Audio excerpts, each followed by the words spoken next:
จับត្រឹមក្រុមរបស់ឋានជីរ៉ូបានទទួលបេសកកម្មទៅស្ថានីយ៍រថភ្លើងដើម្បីកម្ចាត់បិសាចបេសកកម្មលើកនេះពួកគេត្រូវទៅជួយហាសិរាភ្លើងឈ្មោះ Kyojuro Rengoku ដែលបានធ្វើដំណើរទៅទីនោះមុនហើយកាលពីប្រហែលថ្ងៃមុនហ្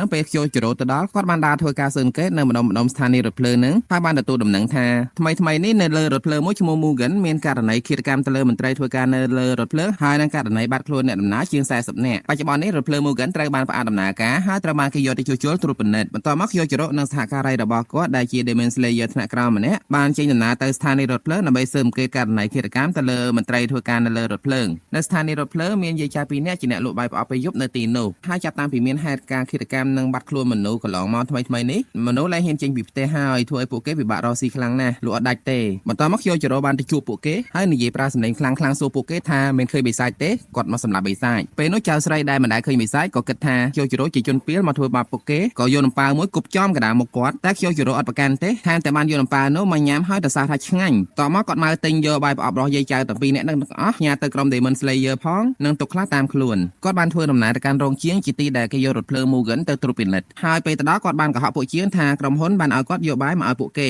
ឆ្លៀតពេលដែលពួកជាងកំពុងតែហូបបាយជុំគ្នាគាត់បានសួរនាំពីបញ្ហារបស់រថភ្លើង Mugen ក៏ប៉ុន្តែជាងថារថភ្លើងអត់មានបញ្ហាទេស្អែកគេនឹងដាក់ដំណើរការឡើងវិញហើយខណៈពេលនោះក៏មានសម្លេងគេស្រែកឲ្យជួយហើយ Kyojuro ក៏បញ្ញាប់រត់ទៅមើលឃើញបិសាចមួយបំរុងចាប់បរិម្នាក់ស៊ីបិសាចនោះគេចលឿនខ្លាំងណាស់ហើយវាមានចំណាក់ខ្មាំងនៅក្នុងដៃទៀតធ្វើ Kyojuro ពិបាកកាត់ក្បាលវាមែនទែនតែទោះបីយ៉ាងណា Kyojuro អាចកាត់ដៃវាជួយរំដោះបរិម្នាក់នោះចេញពីកណ្ដាំដៃរបស់វាបានធ្វើឲ្យវាខឹងជាមួយនឹង Kyojuro មែនទែនពេលនោះបិសាចនោះអានថាវារត់លឿនក៏រត់សម្ដៅទៅរកសម្រាប់យាយចៅលក់បាយប្រអប់ដើម្បីបញ្ឈឺចិត្ត Kyojuro ប៉ុន្តែនៅពេលដែលវាទៅដល់ភ្លាមមិននឹកស្មានថា Kyojuro ក៏តាមវាទៅតាន់ភ្លាមដែរហើយនៅពេលនោះអត់មាននិយាយច្រើនទេ Kyojuro បានប្រើក្បាច់ដៃដង្ហើមភ្លើងទម្រង់ទី1លោតចូលទៅវូកាត់ក្បាលបិសាចនោះចោលបន្ទាប់ពីបិសាចនោះបានស្លាប់បាត់ទៅលោកយាយបានអរគុណ Kyojuro ខ្លាំងណាស់ដែលជួយជីវិតគាត់ហើយគាត់បានប្រាប់ថានេះមិនមែនជាលើកទី1ទេកាលពី20ឆ្នាំមុនក៏មានហាសរាភ្លើងម្នាក់បានជួយជីវិតគាត់ដែរហើយហាសរាភ្លើងកាលពី20ឆ្នាំមុនគ្មាននរណាផ្សេងក្រៅពីឪពុករបស់ Kyojuro ទេ Kyojuro គ្រប់ឪពុករបស់គាត់ណាស់ហើយការដែលគាត់ខំប្រឹងប្រែងរហូតបានធ្វើជាហាសរាក៏ដោយសារតែចង់ធ្វើតាមឪពុករបស់គាត់ដែរថ្ងៃបន្ទាប់ទៀតគេបានដាក់រថភ្លើង Mugen ឲ្យដំណើរការវិញធម្មតា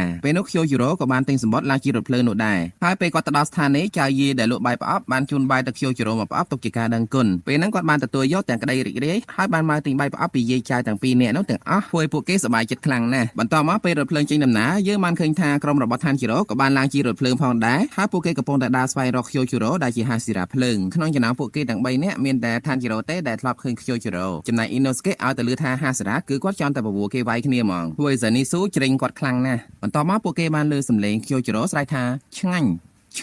ព្រោះគាត់ចម្លែកខ្លាំងណាស់ឲ្យតែមានចំណីចូលទៅក្នុងមាត់គាត់មួយម៉ាត់គឺគាត់ស្រែកតែឆ្ងាញ់អញ្ចឹងហ្មងអ្នកដំណើរផ្សេងទៀតដែលអង្គុយនៅក្បែរគាត់មើលមកគាត់យ៉ាងចម្លែកដោយសារតែគាត់ម្នាក់ឯងអាចញ៉ាំបាយប្រអប់អស់ច្រើនប្រអប់ខ្លាំងណាស់បន្ទាប់ពីបានជួប Kyojuro ឋានជីរ៉ូបានសួរគាត់ពីក្បាច់រាំ Hinokami Kakura ដែលមានធាតុភ្លើងហើយក៏ជាក្បាច់រាំប្រចាំតកូលរបស់ឋានជីរ៉ូផងដែរក៏ប៉ុន្តែ Kyojuro ក៏មិនសូវដឹងច្បាស់ដែរគ្រាន់តែគាត់បានប្រាប់ឋានជីរ៉ូថារាប់សតវត្សមកហើយហាសិរាភ្លើងទឹកខ្យល់ថ្មនិងរន្ទះតែងតែមានវត្តមាននៅក្នុងក្រុម Demon Slayer ចំណែកហាសរាផ្សេងទៀតគឺបែកមេឃធាងចេញពីធាតុទាំង5ហ្នឹងបន្ទាប់មក Kyojuro បានទទួលឋានជីរ៉ូជាសិស្សចំណិតហើយពេលដឹងថាឋានជីរ៉ូកាន់ដាវពណ៌ខ្មៅ Kyojuro សើចហើយចំអន់ថាសយម៉េះគាត់និយាយចឹងដោយសារតែគាត់មិនដែលឃើញ Demon Slayer កាន់ដាវពណ៌ខ្មៅណាបានធ្វើជាហាសរាទេព្រោះអ្នកដែលកាន់ដាវពណ៌ខ្មៅភាគច្រើនអត់ដឹងថារៀនវិជ្ជាឬក៏ធាតុអីឲ្យពិតប្រាកដពេលឋានជីរ៉ូលើអញ្ចឹងធ្លាក់ទឹកចិត្តដែរហ្នឹងតែគាត់ដឹងថា Kyojuro និយាយត្រង់អត់មានវៀងឆ្ងាយទេនិយាយពីរឿងបេសកកម្មកម្ចាត់បិសាចវិញម្ដង Kyojuro បានប្រាប់ថានៅលើរទេះភ្លើងនេះមានបិសាចកន្លងមកមានមនុស្សជាង40នាក់ហើយបានបាត់ខ្លួនហើយគេធ្លាប់បានបញ្ជូនក្រុម Demon Slayer ថ្នាក់ក្រោមមកជាច្រើនអ្នកហើយតែមិនដែលឃើញពួកគេត្រឡប់ទៅវិញទេ